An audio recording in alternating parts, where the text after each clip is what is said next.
Hi, I'm Julie Cooper, a mystery and thriller writer and half of the duo bringing you this regular podcast series, Kendall and Cooper Talk Mysteries. Before I turn it over to Wendy, I'd like to say thanks to my brother Chris Squires for his original composition and performance of our theme music titled The Man in the Panama Hat. Now, Chris is busy teaching at the High School for the Performing Arts in Southern California and continuing to provide positive ways for teenagers to express themselves creatively. And that's a good thing. Before we get into our favorite form of creative expression, writing, and I introduce our special guest author, we'll hear from my podcast partner, Wendy. Hi, everybody. I'm Wendy Kendall. I'm cozy crazy, but I love all mysteries. Julie, you've invited an exciting guest to join us today. Who have you got? I am pleased to introduce our guest author, Claire M. Johnson, and that's Johnson with an S-O-N on the end. She's not only a very talented mystery writer and short story writer, but a professional pastry chef and a blogger, along with being a wife and a mother. It sounds as if she wears many hats, and I know she'll tell us more about that. Beat Until Stiff is the title of one of her Mary Ryan mysteries, and I love the title. Another in the series is Rue Morgue, spelled R-O-U-X, which clues us in to more mayhem and murder in a culinary environment. She's also written short stories, and I know Wendy will be asking her about those in more detail. Welcome, Claire, to Kendall and Cooper Talk Mysteries. Hello.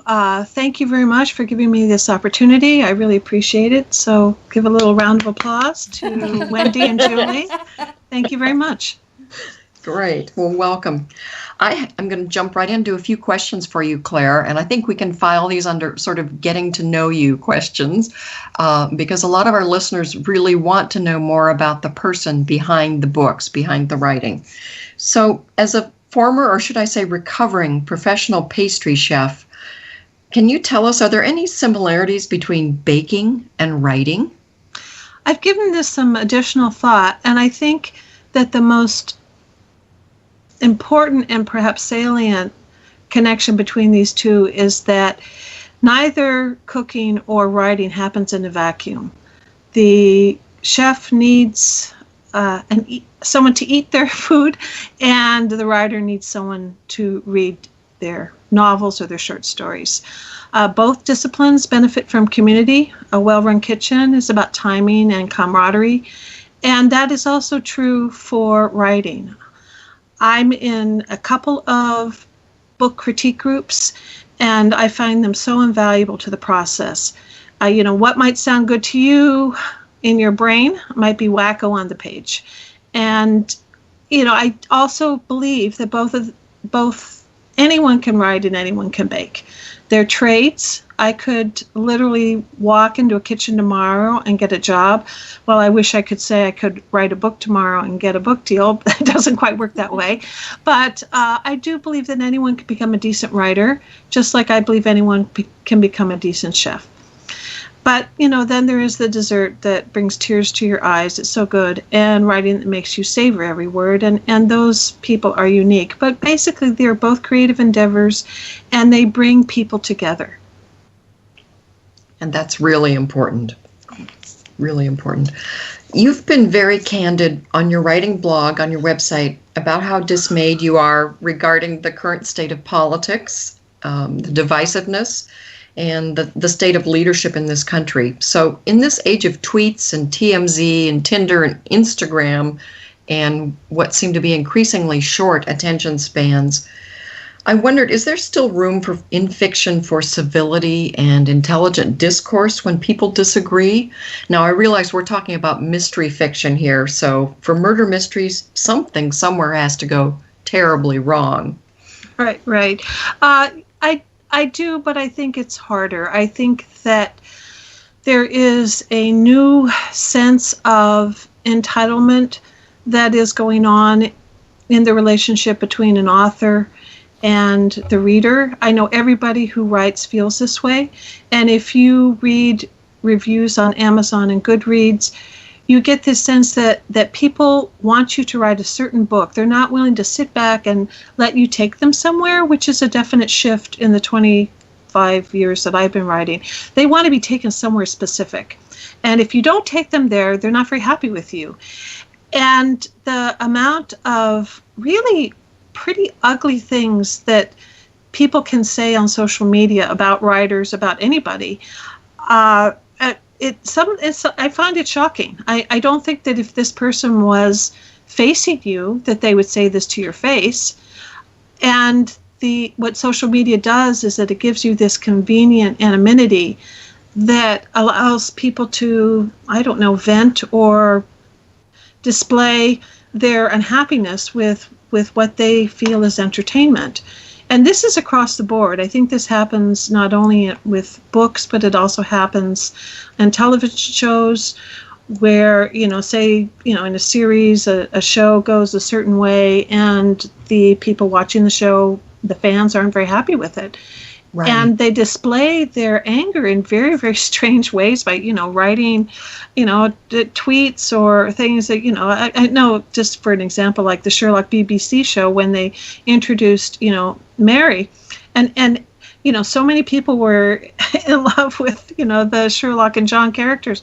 I mean, the vitriol towards this actress personally was so bizarre. Yes, virulent. Yes. Yeah, it was just strange. I mean, these are imaginary characters. I mean, exactly. but people have this enormous sense of propriety about, they feel that they own them. And I think that what this does, and I find this is very, very unfortunate, what this does is that you find people writing more to the market, that things will, a plot line or a series of stories will you can tell that they're either written in the hopes of being picked up as a movie, yes, or they are written to placate a fan base, which might not make a good book. It might make a good book, but it might not make a good book. And exactly. That seems to be happening more and more. And I do think that publishers are, they're looking for sales, whether they tacitly accept this. I don't know. I'm not on that end of the process. But they're eager to sell books, and they're competing for your time versus, television and social media. So, I have so many people, so many friends who write wonderful books, and then they're told, well, I can't sell this. What do you mean you can't sell it? It's the marketing has taken over in a way that's kind of scary, because it is reflected in social media and what they think people want. And, a tweet can make or break a book. And it's I think it's scary. But on the other hand, a tweet can also make a book. So we're stuck here in a way. And reviews now seem to be pointless. PW, sadly, PW and Kirkus no longer have a platform on Amazon. And so we're left with readers' reviews, which can be incredibly thoughtful and can be incredibly thoughtless. Right. And not only vicious, but just thoughtless. I mean, that there seems to be a real dumbing down of expectation. I went through a book that I absolutely loved, which is not a mystery, All the Light That You Cannot See. A beautiful, beautiful book. Took 10 years for him to write it. It's a magnificent book. It's not an easy read, but it's so thoughtful and so beautifully written. But it shifts point of view. People don't want shifted point of view. The timeline sort of jumps around. They want a linear timeline. I mean, all of this in a way, because social media has created, given everybody ADD, we have this, our life is limited to 140 characters. I do feel that way sometimes, yes. Yeah, and so I think that what readers want, they want one protagonist, they want a single point of view, they want a happy ending, because life is kind of tough right now, and they don't want to be disappointed. They want a character a protagonist they can like. And I do think that some of this is related to our limited interaction with each other on social media. And but like I said, it's a great boom if you get that great tweet, and if you don't get that good tweet, then your book can can basically die. And we're living by the sword and dying by the sword with the social media. It's I think it's difficult as an author to assess how to treat this. I mean, I'm terrible at social media, and for me, that's a real handicap. And it's certainly an issue with self-publishing, that if you find yourself without a book contract and you need to self-publish just to keep your name out there, you have to be a master of social media.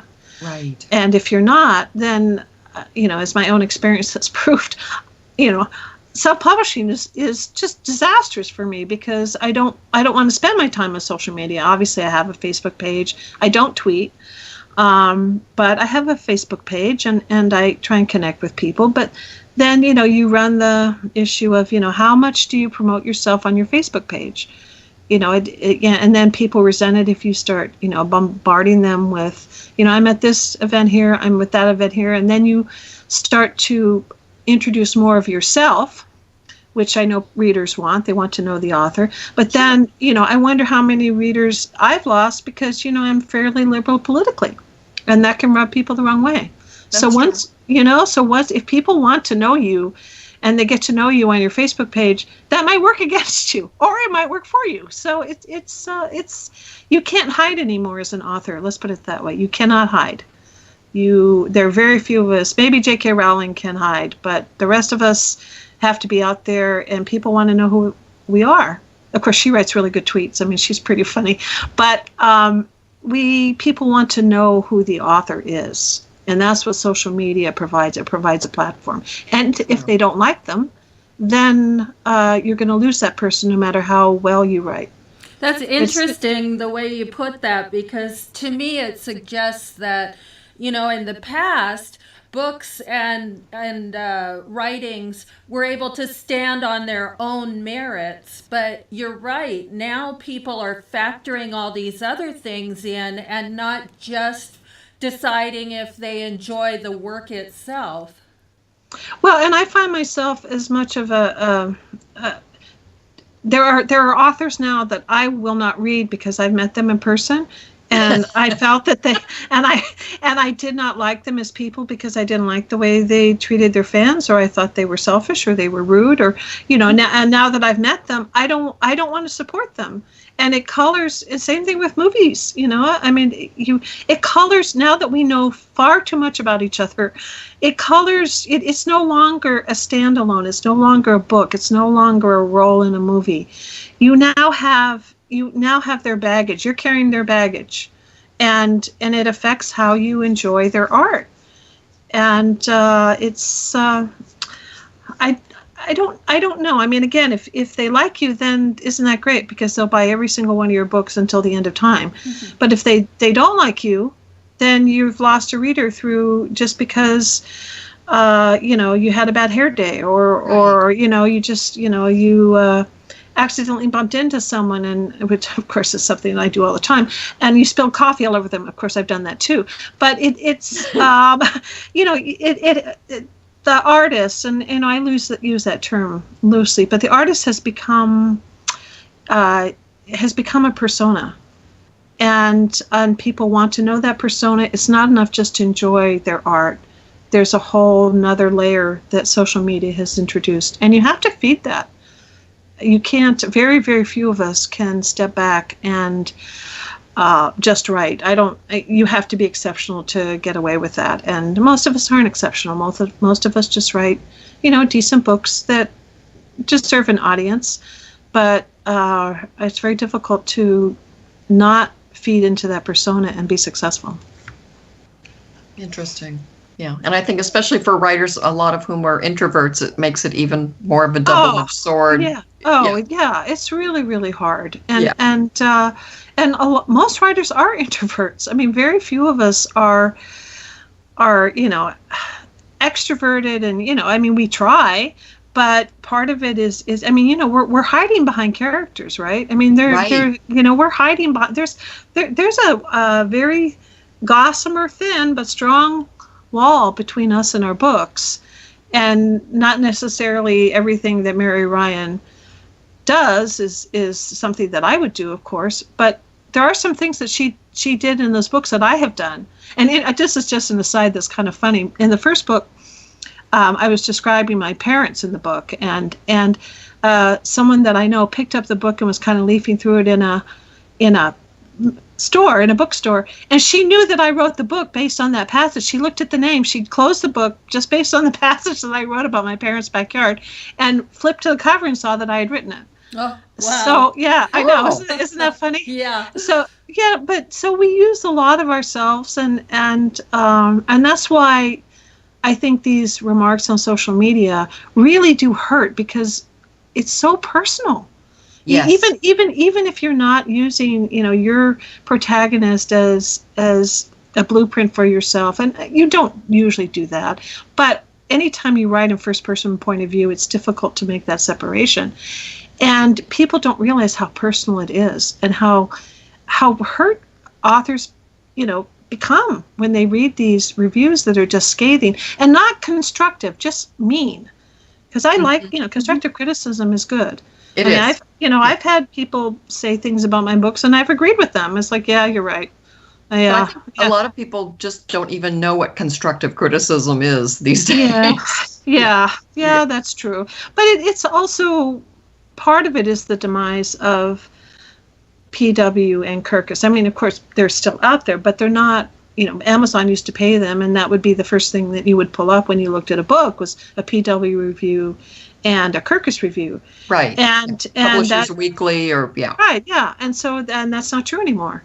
They have their own review, their Amazon Book of the Month or whatever. And that, what you hope is a fairly distant view of your writing, is now gone. It's as much as a book is personal, reading is also personal. And, one of the hardest lessons that I have ever learned in my life as a writer is that you have to accept that not everybody will like your writing. And that is a hard one. That is, Indeed. It's, you just have to walk away and say, yeah, you didn't like it. That's okay. And some of it can be as trivially as lots of people don't like first person point of view. I got a lot of flack from people about Mary Ryan swearing. They don't like swearing. Okay. Yeah, no, I mean, trivial. These are deal breakers for people. Well, deal breakers. And you just have to walk away and say, yeah, that doesn't work for you. I have to respect that. I mean, sure. When you hope, you hope that it will be a majority of people like your books, but you just have to accept that there will be a subset that don't. Yeah. But they don't have to be mean about it. Let me put it that way. Well, can you tell us what's next for you in terms of writing projects? I have heard that you're working on some very different material right now. Yeah, because we really like your work. So oh, thank you. We want to know what's next. You really don't be mean to me today. Yeah, I do have a lot of things. I have a lot of fires going. I wrote a mail mystery that I could not sell save my life. I've been working on this book for 3 years, and I finally found a little home for it. And this is another interesting aspect of the book world. I submitted it to Poison Pen Press, and they liked the book, but they said, our readership would not appreciate a mail mystery. They're not, they're a lot of their audience are library.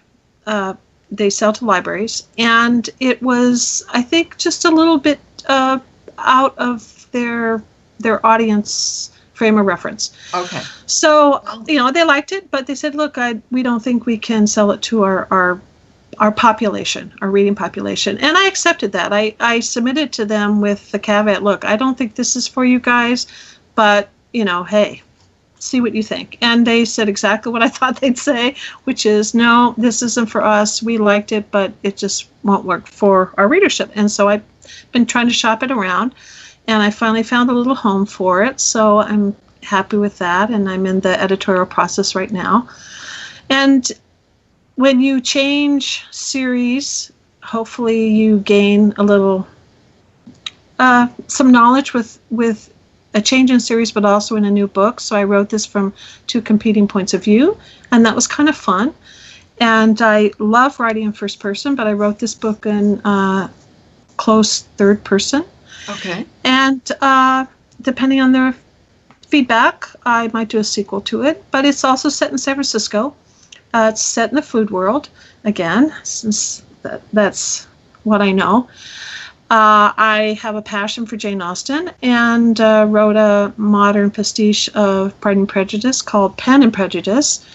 And I did self-publish that. I could not find an agent or publisher.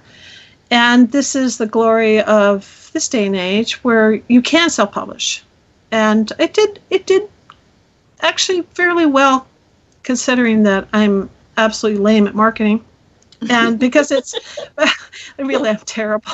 I was on a panel at Left Coast Crime in Monterey a couple of years ago on the self-publishing panel. And everybody else was saying, oh, these are the things that you should do. And I was the person on that panel who said, these are the things you should not do based on my experience. Oh, so, no. Yeah, major fail here. But the Jane Austen, the Janeites, as they're called, it's a very niche market, and Yes. they're very, very passionate about that market. So it actually did much better than I thought it would do. And I'm working on a sequel to that, taking Persuasion, which is a modern adaptation, but set in academia, since my day job is technical editor at UC Berkeley. Right. And as a lark, I've become a first-person narrative from the point of view of Pauline Pfeiffer, Hemingway's second wife. And I adore the whole expat community in the 1920s thing. So this is combining my love of that era and looking at the Hemingway marriage. And Pauline is always sort of frowned upon as being a man eater and Yes. and there are two wonderful books about Hadley Hemingway out there. I guess The Paris Wife is one. It's a beautiful book, and That is Mrs. a Hemingway. beautiful book. It is a beautiful book, and I think the first Miss Hemingway is another one, and they're both excellent books. And by all reports, she was a really wonderful woman, but really not the appropriate wife for Ernest Hemingway. And Pauline and Hadley were friends. And Pauline kind of adopted Bumby, the Hadley and Ernest Hemingway's son, and brought him up with her boys. So I got 3 major projects cooking away. Oh, I got to take a look at that last one for sure. That sounds great. Yeah. It Yeah. does. Yeah, so it's I like it's from first person point of view, and I'm doing a lot of research, and it's so crazy because I've started this book about a month ago, and sometimes you just get an idea and it just it burns through your brain, and if you're a writer, that you just have to write it down, even if it doesn't make any sense. It's like, why am I doing this? I have 2 books that I need to write, and yet now I'm starting a 3rd. But my daughter, I know, but coincidentally, I started this and I wrote the first chapter, and my daughter got this fellowship in Ketchum, Idaho, to catalog the contents of the Hemingway house. Oh. And so, I know, isn't that amazing? And I know, it's just, it's never been done. I guess the Nature Conservancy inherited it when Mary Hemingway died, and then the Nature Conservancy they never cataloged the house. And so I'm going to go to Boise over the holiday and drive to Sun Valley, and so I can get some inspiration there. So Wonderful. Yeah. Oh, well, we'll look forward to hearing more about that for sure. Yeah. For sure. And any recommendations, Claire, on either writing books that you found influential or conferences that might appeal to or benefit our listeners? There are several books that I found very inspirational, and they're the ones that everyone talks about. Bird by Bird by Annie Yes. Lamott. Mm-hmm. I loved Stephen King's book on writing. Mm-hmm. I thought that was a really, really good book because it says so much about the mind of a writer, and and he is such a wonderful storyteller. I admire his writing a lot. I'm not a horror writer. I don't read that, but I read his books. And I can't walk by, I don't know if you remember The Shining, the book, not the movie, Yes. but The Shining. I cannot walk by a topiary animal without turning my head and making sure. To me, that is the mark of a brilliant writer. Topiary animals 40 years later still scare me to death. I'm waiting for them to take a chunk out of my neck or something. Right. There are a number of conferences that are really worthwhile for mystery writers. And although they're expensive, if you are serious about getting connected to the mystery world, then you need to attend them. It is, the biggies are BoucherCon, which moves around the United States every fall. Mm-hmm. But it's big and it's intimidating, but you'll also meet the really highfalutin writers there. They usually have agents that you can approach. They tend not to have as many. It's more fan-based, I think, more reader-based. I'd heard that. Yeah, it is, but it's worth attending once or twice. At a certain point, I can't justify going to these conferences because I don't have a book to sell. And if you don't have a book to sell at a certain point, then the cost becomes prohibitive. But it's really important early in your writing career to connect with other writers at these conferences. I mean, for the first 5 years, I went to every BoucherCon. And the organizers are, every year they have a different organizer. Some cons are great, some cons are not so great. One that is more intimate and I really like is Left Coast Crime, which sort of travels up and down the coasts. Mm-hmm. That is a wonderful conference. The organizers are great. The community is very, very nurturing. I have never been to Thriller Fest, but I would love to go, and I hear that is more oriented towards writers in terms of classes and connections, and unfortunately it's in July in New York City, which, right. And I'm going this year, so. Yeah, but I've heard it's wonderful, and it's geared more toward the writer, right, which at this point in my career is what I want. It's not, I'm not interested in approaching it as a fan, but you need to make these connections. And it's also, every chapter of Mystery Writers of America, there's chapters in all the major cities. You should join MWA.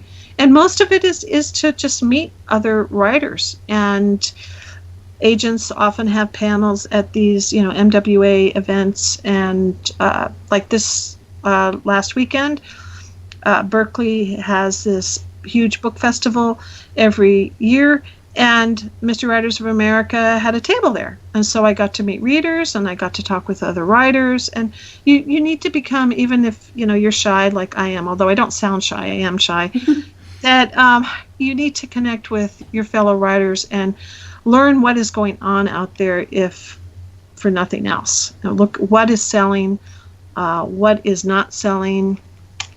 It's you just need to join these organizations or go to these cons to feel the pulse, because it's unfortunately it's no longer enough just to write a fantastic book.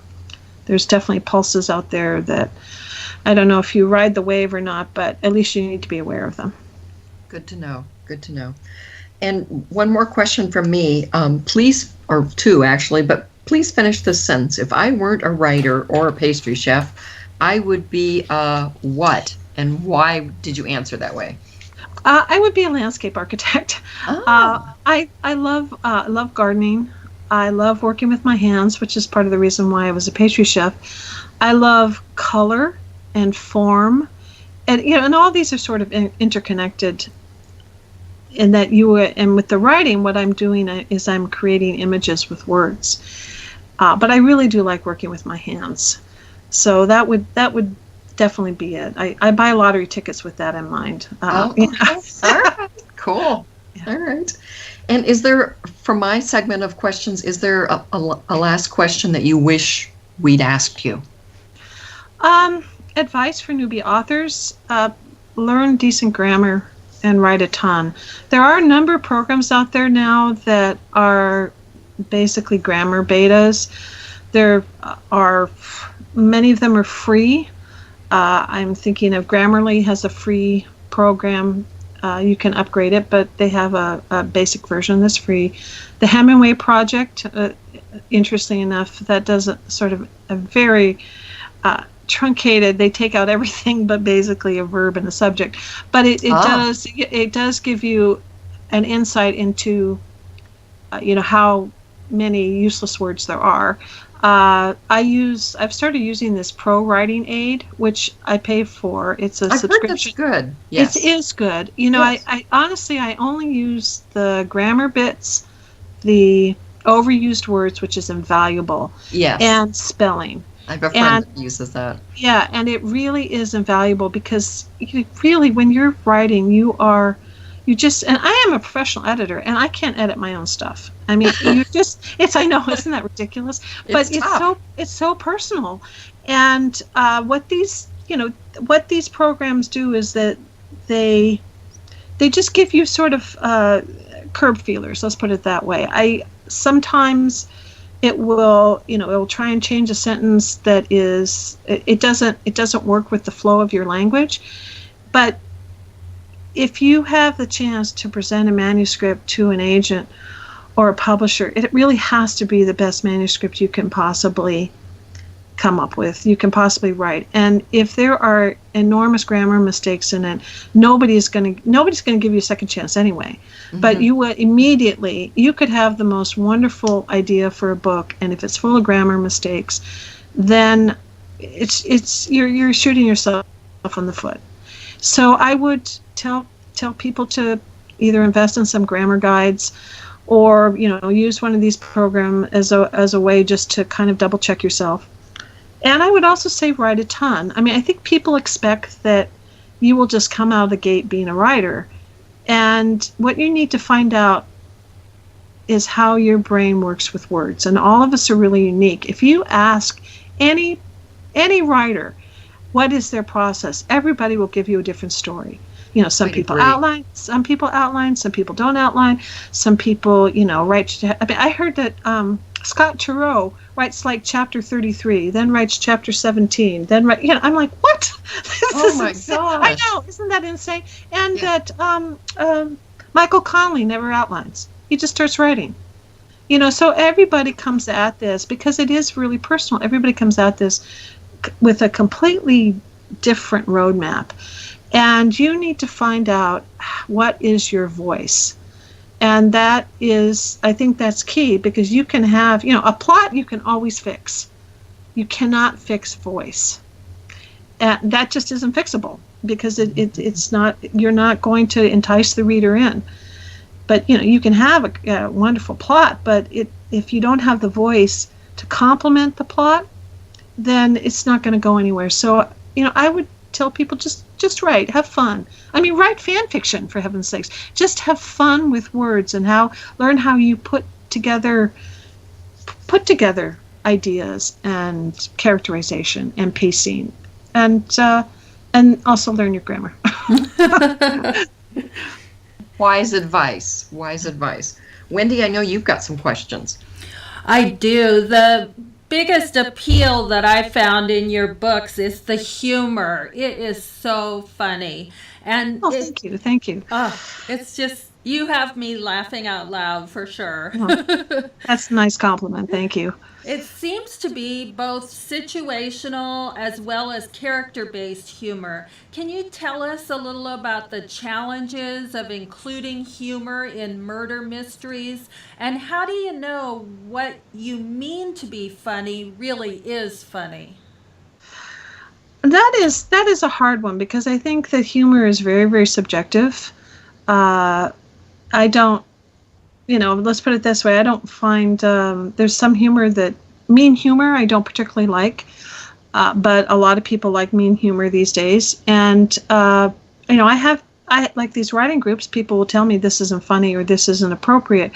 It is a fine line to walk with humorous. Who's really good at humor mysteries is David Rosenfeld. Oh, I think he's like the first comic writer to win an Edgar. And his first book, and if you love dogs, you will love his book. Anyway, his first book was hilarious. And it's hard, because you're talking about people being murdered.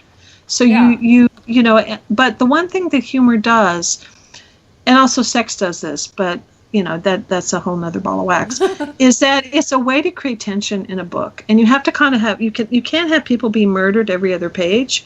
I guess you can with the serial killer stuff, but I don't read those books. So what humor does is it laughter is basically an explosion of tension, right? And so if you have humor, you can keep the tension in a book high, but not overload it with a lot of violence. And it acts as a tension creator, and then you can avoid having too many bodies.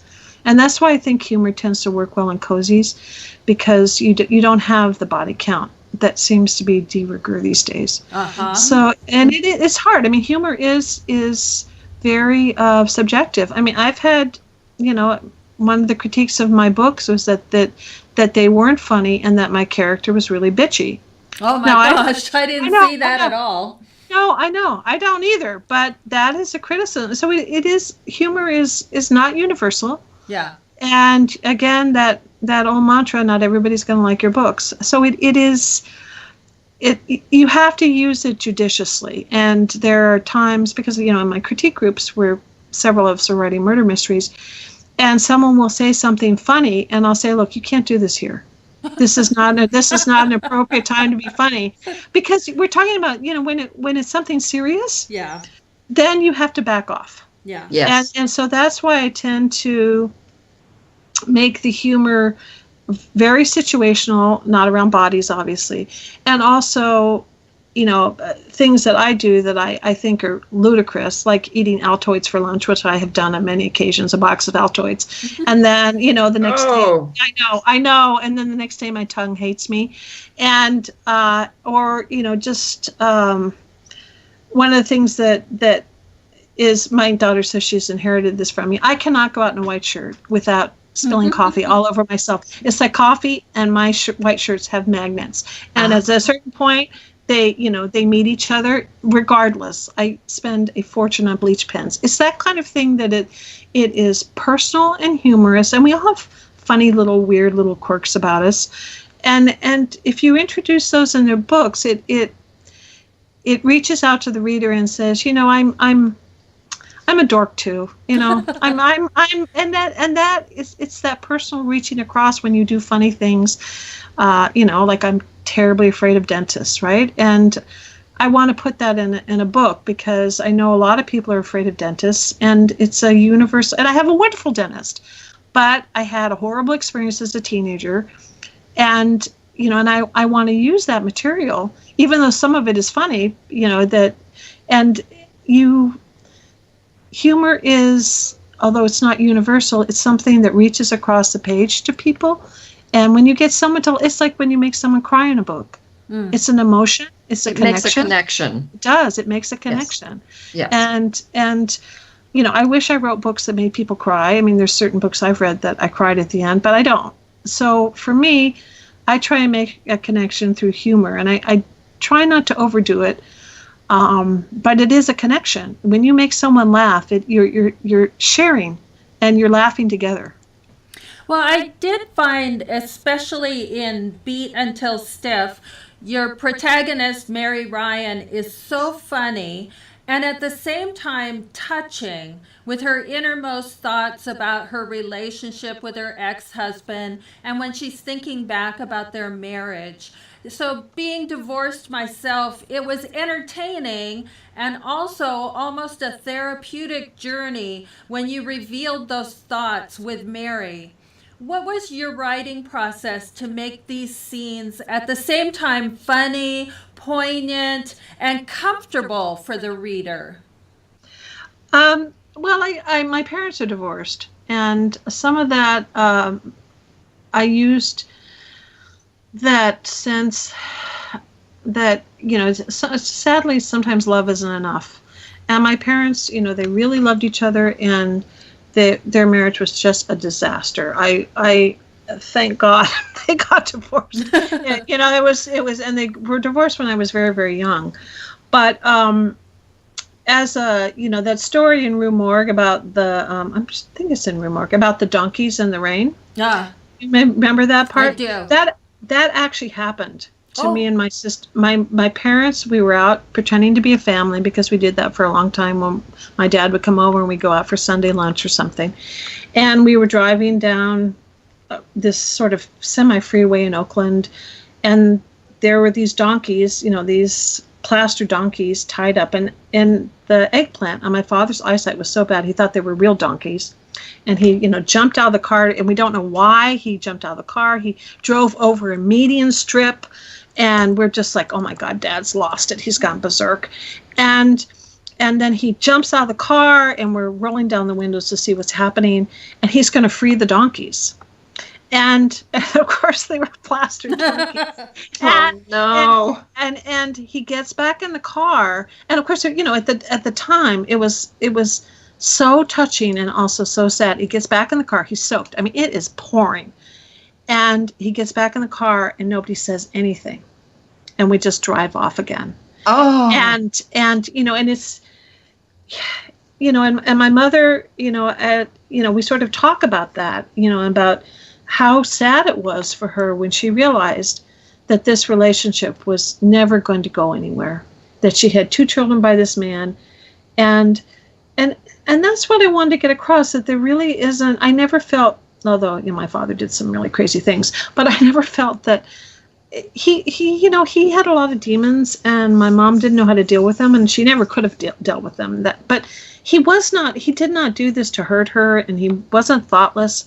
It was just a sad situation. And I wanted to bring that across. And they also had some fun times. I mean, Dad had a absolutely great sense of humor when it wasn't directed at you, and he was a very brilliant man, and and they both were from Europe. They immigrated in '55 after the war, and they had a tremendous amount in common, but it just wasn't enough.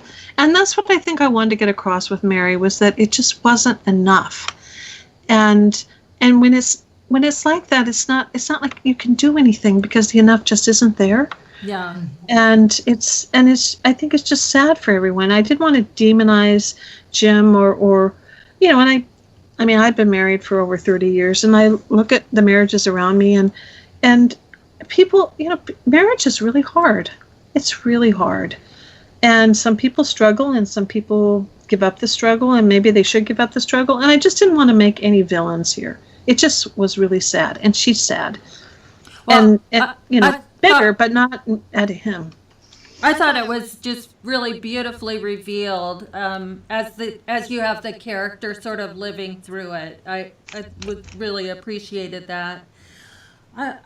Something else that I really appreciate is how you put so much context to your stories. You paint a picture about the society that your characters are living within. And I kind of felt like your BA in history, so your obvious love of history, enhances your writing, sort of compelling you to include this societal context. And having that picture of the time is sort of a delight for the readers, who can then get a real visual of your story. So how is it that you incorporate your history skills in your writing? Well, I do think that, thank you, by the way, but I do think that some of it is that I was born in the Bay Area, and I have, watched the Bay Area really change in the last 10 years, especially when I had my children. I would say, oh, your grandfather used to take us here for French fries, and we used to come here for ice cream, and, and that sort of thing. And I can't really say that to the kids anymore, because so much of it is changing. And history is important to me. And I do not think that we exist in a vacuum. I think that our history shapes us, and it should shape your characters. And in order for the reader to understand the context of what makes a Mary Ryan, they need that background. They need to know that, she has an uncle who's very devout, that Catholicism is kind of lurking behind there, that it might impact how she reacts. And that is part of characterization, is to give your reader a history but not overwhelm them so that it interferes with the story. And backstory on a character is very difficult to introduce. It's a delicate dance, but I think that it is necessary so that you feel that you know this person. Even minor characters, you need to feel that you know them, and that if you met them on the street, you could shake hands with them and feel like you're meeting someone that you know. So I do think it's important. I thought you have a real talent for using that in a way to really draw the reader into the story. Very. Well, I think that in some ways, so it can be. Well, I'm glad that it appealed to you, because I felt when I was writing it that maybe it was too San Francisco focused, that I struggled with this. I tried to make it more universal, but this is San Francisco is a unique city, and it's a food city, which is something that I do bring up in my books about, there are really only 3 food towns in the United States, New Orleans, the other one, and New York. And food really, it really shapes you when you live in a food town. I mean, I remember when I was a kid going down to the wharf and getting, bowls of clam chowder in hollowed out sourdough bowls. Yeah. Right. Oh. And that's so San Francisco. Yeah, it is. So you do run the danger when you're writing a book that is so local that you will turn off readers who've never been to San Francisco or could care less.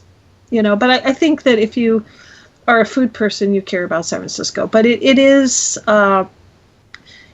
you do run the risk of turning away a reader, or a reader just doesn't understand why this matters. And so it's a delicate dance to walk. But I mean, I love history. I absolutely love history. It's the best. It's a little aside. I turned down a history PhD at Berkeley to go to cooking school. Oh. And I know. I'm still to this day not sure I made the right decision. But yeah, I love history. Beautiful. Well, in Rue Morgue, the dedication is to your husband, Mark. And in the preface, you say that the book is about fathers and children. Can you tell us why this theme is important to you? Oh, I think that a lot of women have a difficult relationship with their father. I did, mostly because I think my dad was, he was a difficult person. He had a lot of demons. My mother said to me when she said, you're a lot like your father. And we were intellectual equals. And I tried to connect with him on that level, but by that point in his life, when your demons reach a certain saturation point, you really have only time for your demons. And he struggled for many years and was very, very unhappy.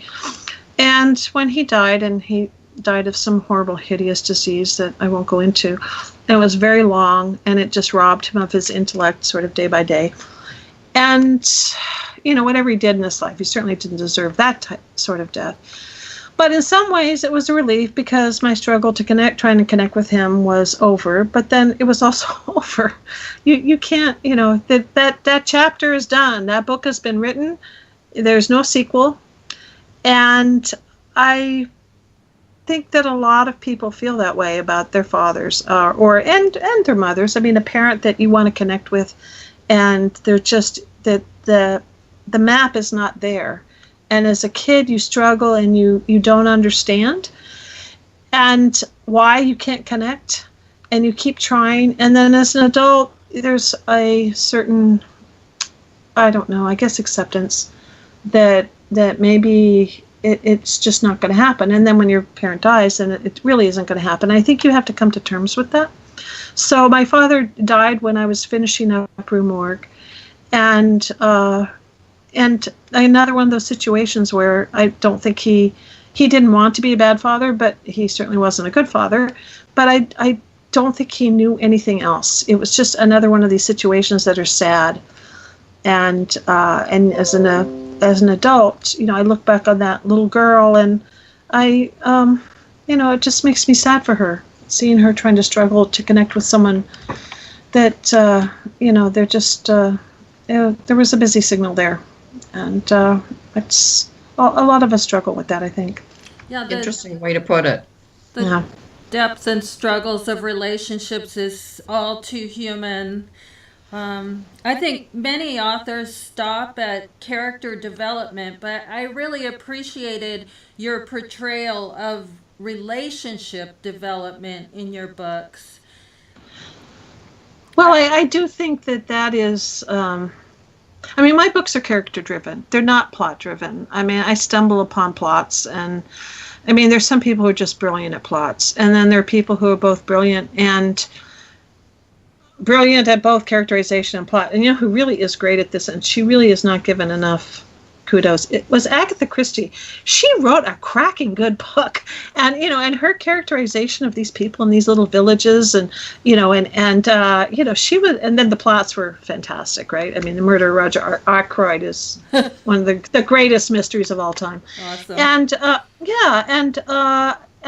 for me, I have no interest in reading a book that is solely plot driven, where you keep sort of turning the pages and you don't know why that person is reacting the way they do. I mean, a perfect book has a balance between plot and character that's so interwoven that you can't really tell that the character is driving the plot and the plot's driving the character, and isn't that the best read ever?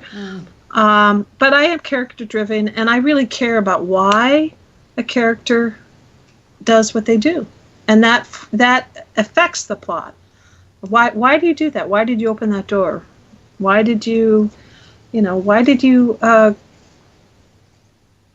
open that letter?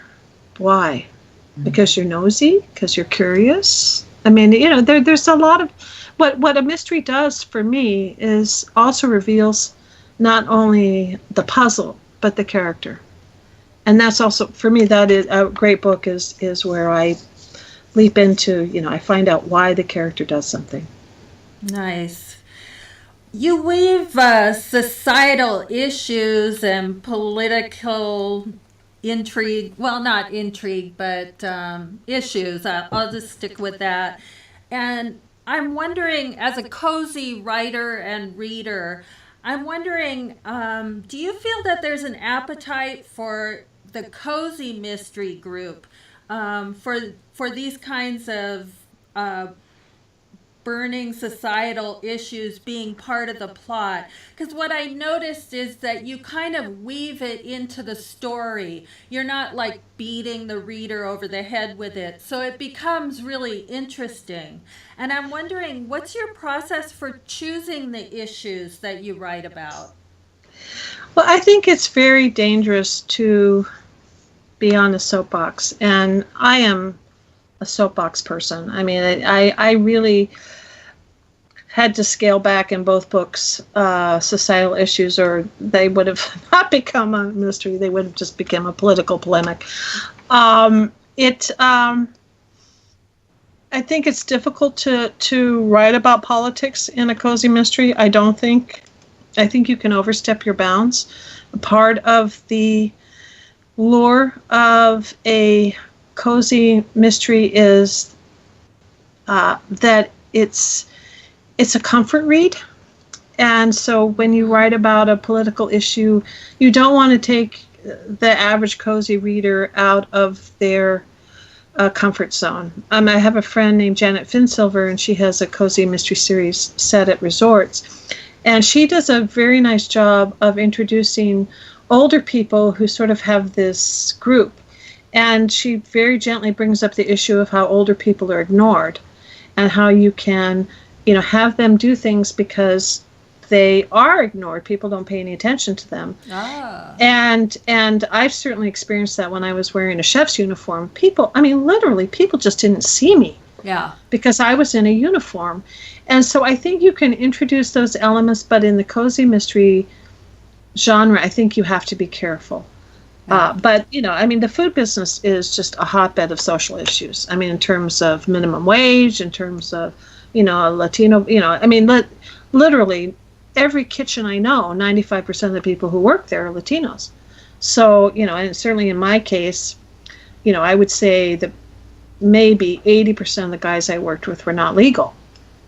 Yeah. And, I don't want to shy away from that, but when you're in the cozy genre, you have to be careful, because people have expectations, and they want that comfort read, and whether you challenge them or not, you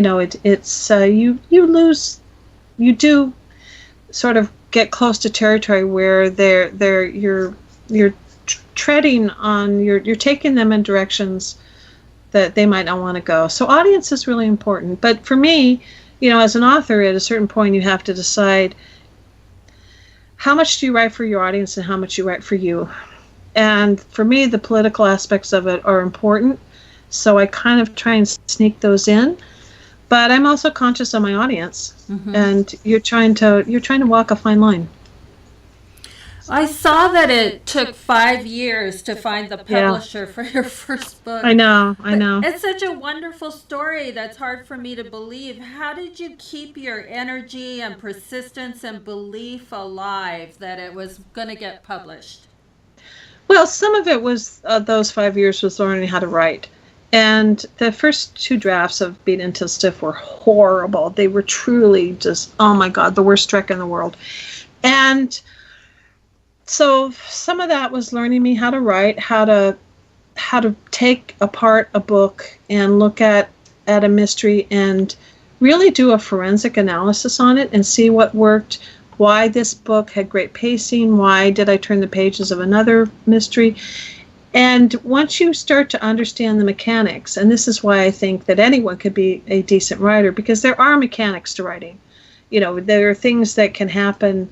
There's a reason why you tend to have a body in the first 30 pages of a mystery, because all of a sudden you have a problem that needs to be solved, and you have, violence, and there are things. There are goalposts in mysteries that I think that are you have to attain. And it doesn't. Nobody is saying right to a formula, but I think that genre writing in some ways is easier because it does give you those goalposts. And like romance, like in Harlequin books, you have to have a kiss by page 30, that sort of thing. Mm-hmm. So once you have your, when you realize that there are goalposts and what those goalposts do, then you can start learning how to create your voice, create pacing. And, the publishing industry is really tough. I mean, it's really tough, and it's a lot tougher now. I can't get a book published right now. And I think I'm a decent writer. I know lots of people who are decent writers. They can't get their books published. The market doesn't know what to do. Everybody is kind of throwing up their hands. And a lot of it is just persistence and luck. You just keep writing and try and make yourself a better writer with every book. That is my goal. Every single book is going to be a better book.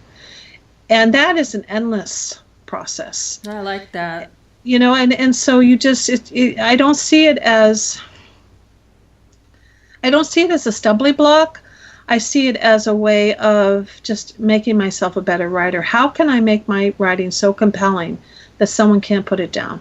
And that is my goal, because it is so, certainly I have moments when I'm like, oh my God, why am I doing this? Because all these rejections really hurt. Yeah. They really, they suck. Yes. And, it's very easy to see them as, especially with the Jane Austen book, just as an aside, at the time I shopped that book for 2 solid years. And I thought, why isn't someone buying this? It's a good book. It's, it's not Jane Austen, but it's good. And then and no one said, well, I can't sell this. And then I found out that the very time that I was trying to market that book, the Jane Austen project was launched. And they had farmed out all of her novels to various big name authors to rewrite. So the interest was there. It's just that nobody was willing to take a chance on a no-name author. Yeah. And that infuriated me. I was so mad. What do you mean you can't sell this? You've got an entire, this gigantic project trying to sell her novels, modern adaptations of her novels, and you're telling me that you can't sell this when you've got buy-in from all these different, this one big gigantic publisher. So, it really is easy to get discouraged, and I, like I said, I try and remove myself from, those mean reds, as Truman Capote said, and really focus on just becoming a better writer. And a lot of it is luck. I was in the right place at the right time. Poison Pen was looking for authors. Rob Rosenwald, the publisher, is a foodie. Oh my God, he's a great cook. Is a foodie, and he loved my book, and he handed it to Barbara Peters, who's the editor. and and I was lucky, but also was a good book. Yeah. But but sometimes that just depending on market forces, that doesn't matter. But also, it was actually at the time when food in mysteries was becoming popular. So some of that was that the market sort of turned in my favor.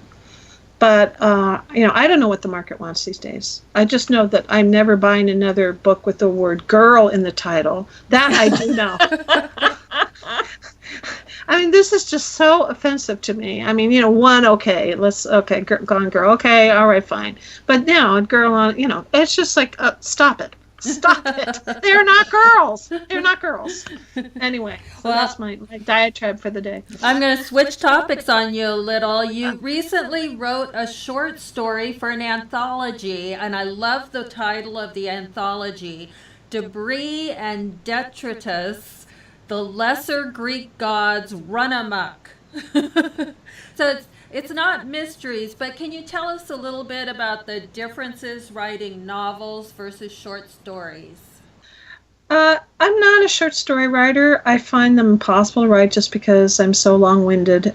And this was another one of those personal stretches for me. A friend of mine approached me, and this is why you develop connections within the writing world, because someone came to me and said, hey, why don't you, we'd love for you to write a story for this anthology. I never would have submitted a story to this if someone hadn't reached out to me and said, we'd like you to write a short story. So that's another reason to try and connect with the writing world. And it was a stretch. I forced myself to do it. I said yes. I gave myself a deadline. And it was like, I don't think it's certainly the best writing I've ever done, but it was a real personal achievement in that, you should, people who write short stories, maybe they should write novels. Maybe they should, take their characterization and stretch it. So I do think that part of the writing process is to push yourself. And, if you're a first person point of view writer, write in third person. If you're a novel-length writer, write a short story and see how that feels. And it was different. I mean, there is a different rhythm. It forces you to be succinct, to get your images out there in a very tight way, and not be long-winded. And it was fun. I'm not going to say I enjoyed it, but I was proud of myself that I actually was able to do it and that it was acceptable. Great. And it was, like I said, it's not the best writing I've ever done, but it is certainly told me that I think I can, because the whole thing about writing, especially if you're trying to get a book published and you're not getting much traction, or if you're having struggles with your writing, which happens all the time. I mean, I think most people, what I've talked to, they reach a plateau and they don't get better for, they write and write and write and write and write. And at the 6 month later mark, they're still at the same level. And that drumbeat, you need to get better. And then, the mean reds take over and, and then you're eating tons of chocolate. So, so I think that it was a stretch, and it was a good stretch. And I do think writers need to take chances. And even if it's not successful, it stretches you. It forces you to think outside the little box that you've created for yourself. And we do create boxes because the boxes are comfortable. Now I can write I've proven I can write a first person point of view mystery. I've done two, and that's why with the male mystery, I blew up the, sexes box, and I blew up the point of view box, and I took it in a different direction, just to force myself to deal with, to give myself, my writer self, a different perspective. I like that. I like that idea of challenging ourselves. Yeah, it's important. Claire, tell me, what's your favorite pastry to make and eat? Oh, pie. No contest. Apple pie. It's just, when I was growing up, my mother, table was always very important in our house. And my mother used to make this lemon meringue pie, piled high with meringue. She wasn't apple pie. She used to make apple pies later in life. She still does. But when I was a kid, it was angel food cake and lemon meringue pie. Very 50s of her. And it's simple, and it's usually fruit-based, but not always. And I have done crazy things for pie. A friend of mine I visited a friend in Pittsburgh, and I also quilt, the hands thing. I love to do things with my hands. And I made her drive me to Charm, Ohio, which is about 4.5 hours from Pittsburgh.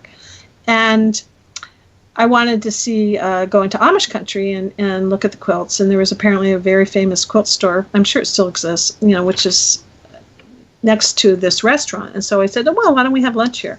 Oh my God, the pie. Oh my God, the pie. It was just like little bites of heaven. And so then 4 years later, I dragged my husband again from Pittsburgh. We drove back out for lunch, 4.5 hours for lunch for pie. Excellent. And then the fried chicken was excellent too. I really highly recommend it. Charm, Ohio, best pie in the world. I've never had a piece of pie as good as that. It was perfect. It was butterscotch pie, and the crust was fantastic, and it was just a perfect blend of egg and cream, and it was marvelous. You heard it here first, everybody. I know, Charm, Ohio. Charm, Ohio. Worth a plane ticket to Pittsburgh. I'm telling you. Well, I'm excited that you let me twist your arm to treat us to a reading. No. Not so much twisting. So I think you're going to read us the beginning of Rue Morgue. And listeners, sit back and feel free to laugh out loud at will. Okay, Chapter 1. If he didn't shut up and stop attacking that plate, I was going to hurl myself across the table, grab his fork, and stab him with it. I coughed to sneak a glance at my watch. I'd been smiling nonstop for exactly 1 hour and 43 minutes. The longer I maintained this false bonhomie, the crankier I got. By this point, it didn't feel like a smile so much as a bad case of lockjaw. Benson kept scraping his fork across a plate in a precise effort to capture every milligram of his dessert. He'd been prattling nonstop for the last 15 minutes, only pausing to make determined grooves on a plate that couldn't have been cleaner than if it had been through an autoclave. With every pass, my ballistic meter rose a few notches. We were now at level irritable and heading into dangerous. He'd been dangling this job in front of me for nearly 2 hours, keeping the taste of financial solvency just out of reach.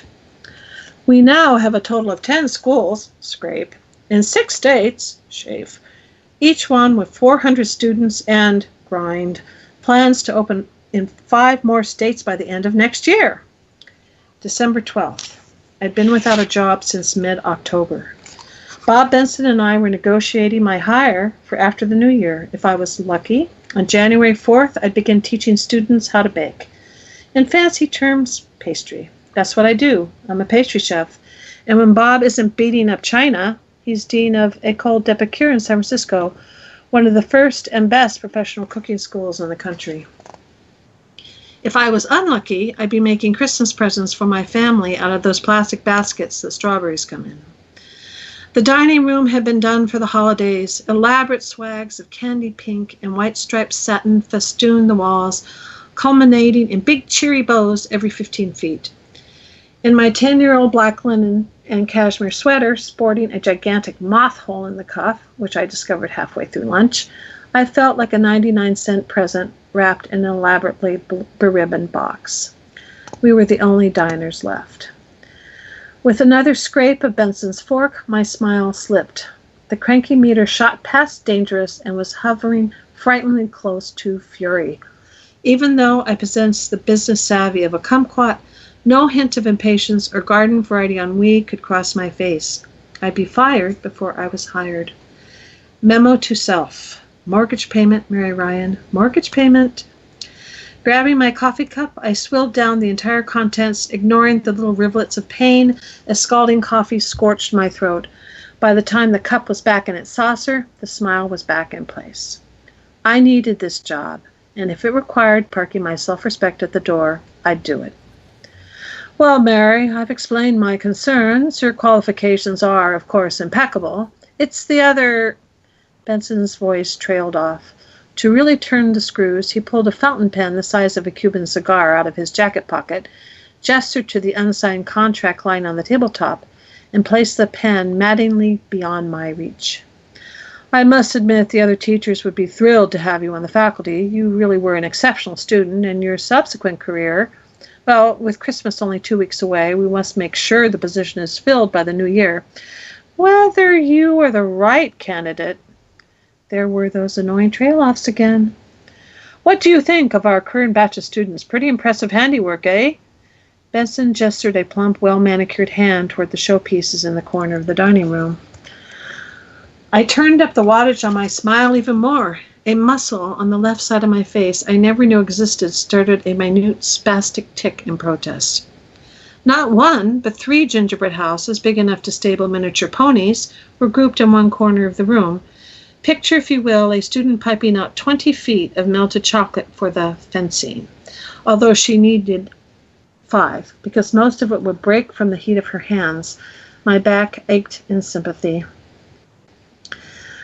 Very impressive, I chirped enthusiastically. Having constructed more than my fair share of confectionery extravaganzas, I'd come to the sad conclusion that these are a form of culinary masturbation. Most of them aren't even edible.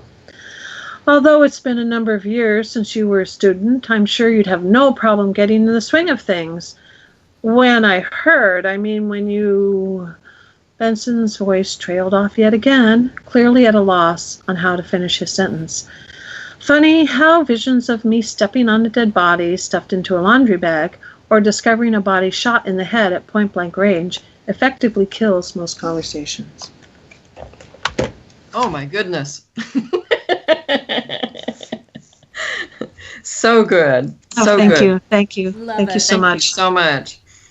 Well, all this talk about pastries and food got me thinking about how intertwined food is with culture and behavior. It is, yes.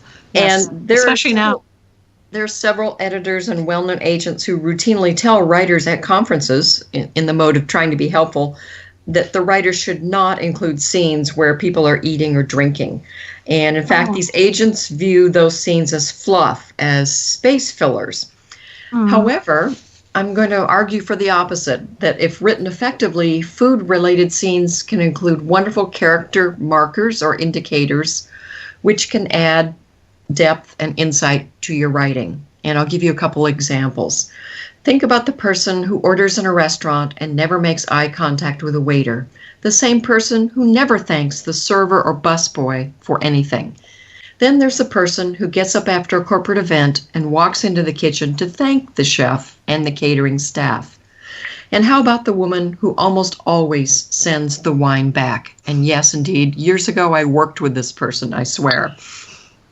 Does this give you a good indication of their sense of entitlement, their place in the universe? And then there's the diner who, upon being seated, rearranges the silverware, the bread plate, the glassware. Oh my God, that's me! Oh my God, that's me!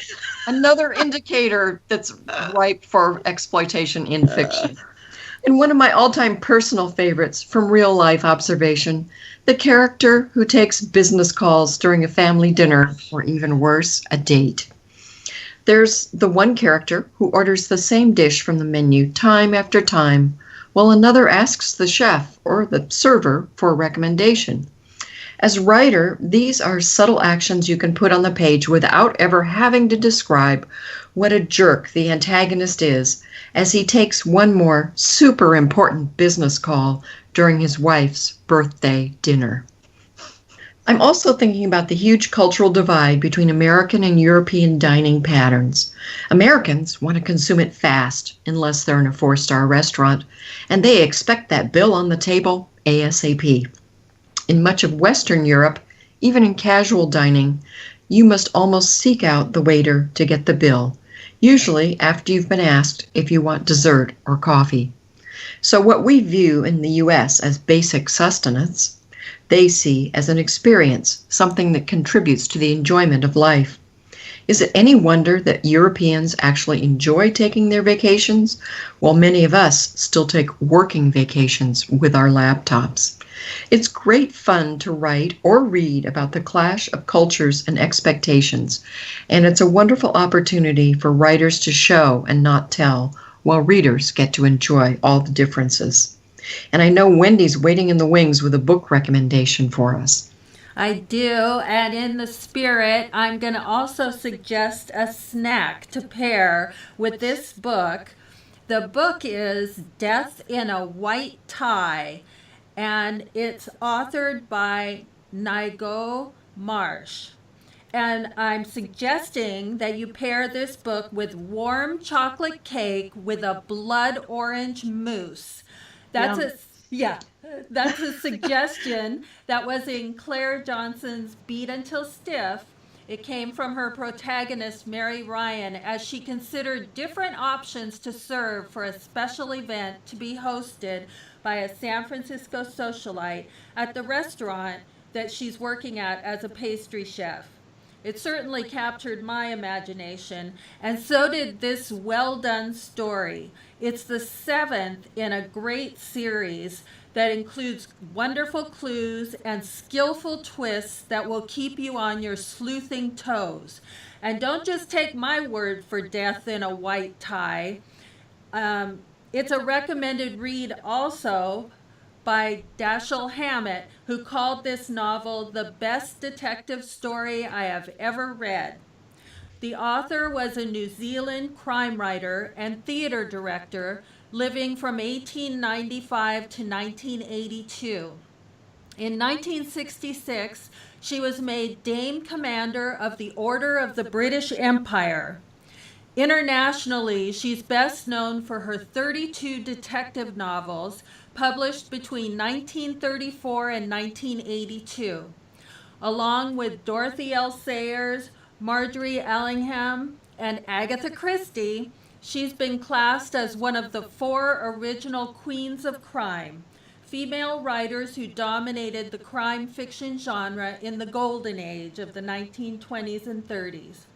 She paints a skillfully well-drawn picture of the now historical society of the era around 1938, which for me was reminiscent of Claire's timely tales in her novels, which are actually about more modern times.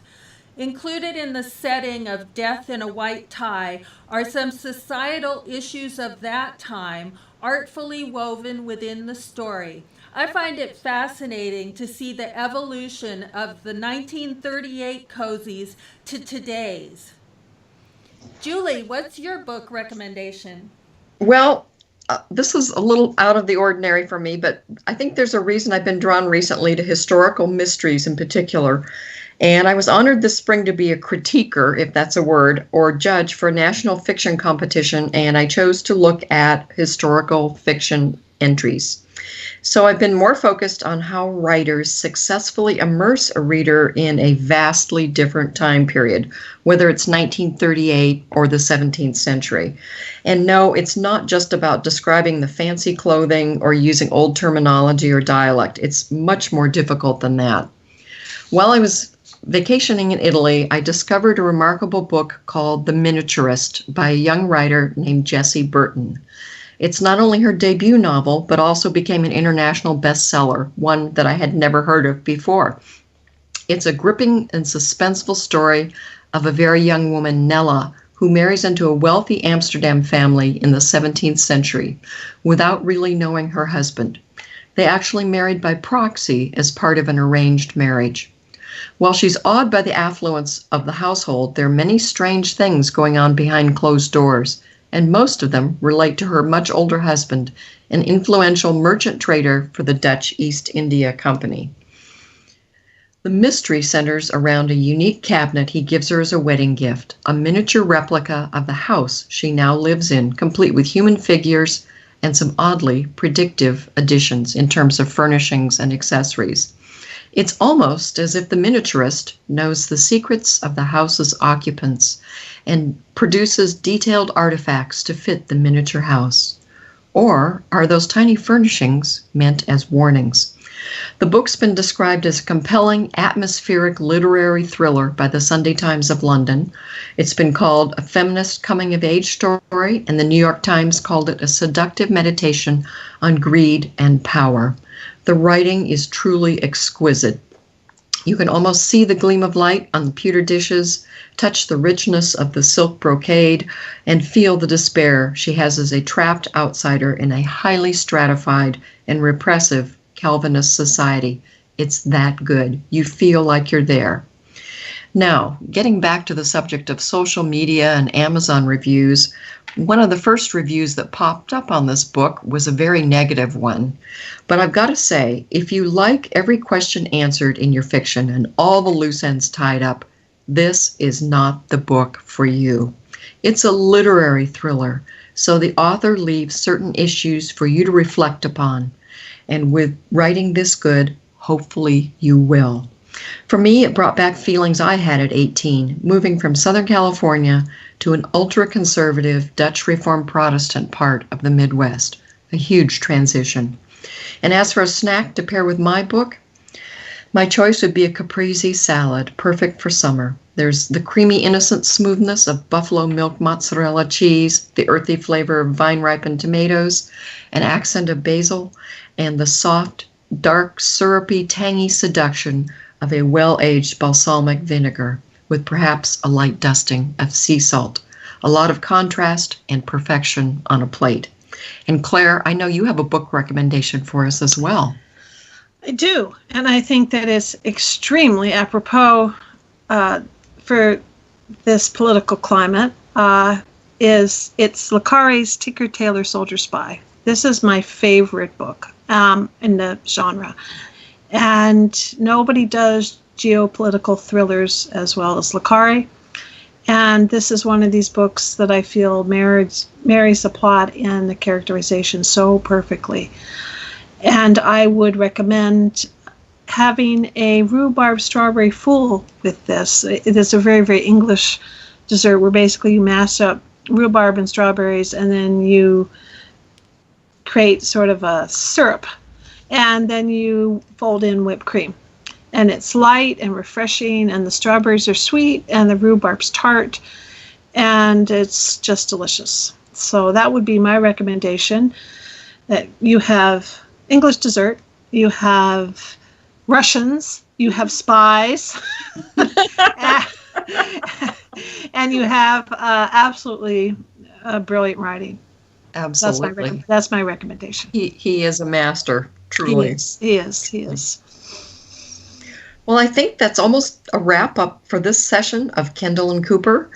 And our special thanks to our guest author, Claire Johnson, for her insights. Thank you for this wonderful opportunity. This was such a pleasure. But you had great insights on social media, writing mysteries, and, of course, some wonderful food.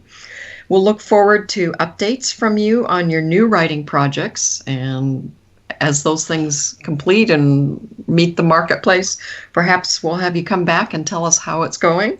Oh, I'd be very pleased to. That would be lovely. And as for our listeners, again, a reminder to keep reading and keep writing. And now the music from the man in the Panama hat.